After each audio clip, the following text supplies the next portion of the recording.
قیامت کے دن جب دوزخ سے سوال کیا جائے گا ما سلککم فی سقر، تمہیں دوزخ میں کس چیز نے ڈالا، تو وہ کہیں گے لم نکو من المصلین، ہم نماز نہیں پڑھا کرتے تھے، ولم نکو نطعم المسکین، اور ہم مسکینوں کو کھانا نہیں کھلاتے تھے۔ اللہ اکبر۔ جب نماز چھوڑنے والا قبر میں جائے گا تو قبر تنگ ہو جائے گی، فرشتے سختی سے سوال کریں گے، اگر جواب نہ دے سکا تو آگ کے بستر پر بچھا دیا جائیں گے۔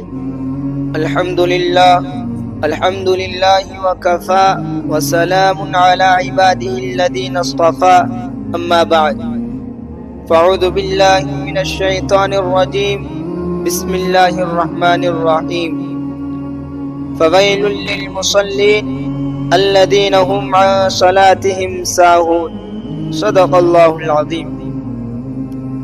میرے عزیز بھائیوں اور بہنوں، کبھی آپ نے سوچا اگر ہم اس دنیا سے چلے جائے اور ہمارا نامہ اعمال خالی ہو تو سب سے پہلا سوال قبر میں بھی اور قیامت میں بھی نماز کے بارے میں ہوگا۔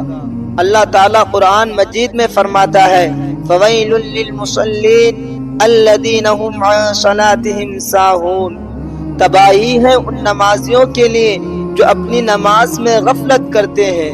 اللہ اکبر۔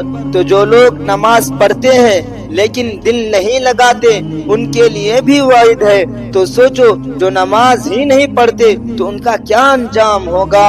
اللہ اکبر۔ نبی کریم صلی اللہ علیہ وسلم نے فرمایا ہمارے اور کفر و شرک کے درمیان صرف نماز کا فرق ہے، جس نے اسے چھوڑ دیا اس نے کفر کیا۔ اللہ اکبر۔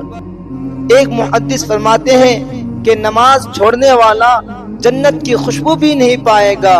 اللہ اکبر۔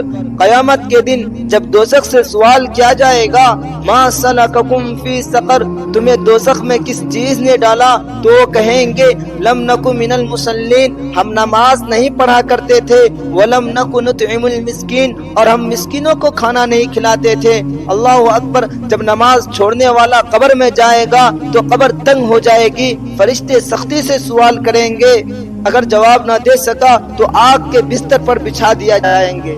نبی کریم صلی اللہ علیہ وسلم نے فرمایا نماز دین کا ستون ہے، جس نے قائم کیا اس نے دین کو قائم رکھا، جس نے چھوڑ دیا اس نے دین کو گرا دیا۔ اللہ اکبر۔ ایک نوجوان موت کے وقت بہت تڑپ رہا تھا، لوگوں نے سورہ یاسین پڑھی، اذکار کیے، لیکن اس کی زبان پر کلمہ نہ آیا۔ جب تحقیق کی گئی تو معلوم ہوا کہ اس شخص نے کبھی نماز نہیں پڑھتا تھا۔ دوستو، نماز کا چھوڑ دینا دل کو مردہ کر دیتا ہے اور پھر شیطان اسے مکمل طور پر اپنے قابو میں کر لیتا ہے۔ میرے بھائیوں، اگر آج ہم بھی غافل ہیں، اگر آج ہم بھی نماز نہیں پڑھ رہے ہیں تو اللہ کے عذاب سے ڈرو، نماز قائم کرو اور اپنے بچوں کو نماز سکھاؤ، کیونکہ نماز وہ کنجی ہے جو ہمیں اللہ سے جوڑتا ہے۔ نبی کریم صلی اللہ علیہ وسلم کی آخری وصیت کیا تھی؟ نماز نماز اور تمہارے ماتحتوں کا خیال۔ اللہ اکبر۔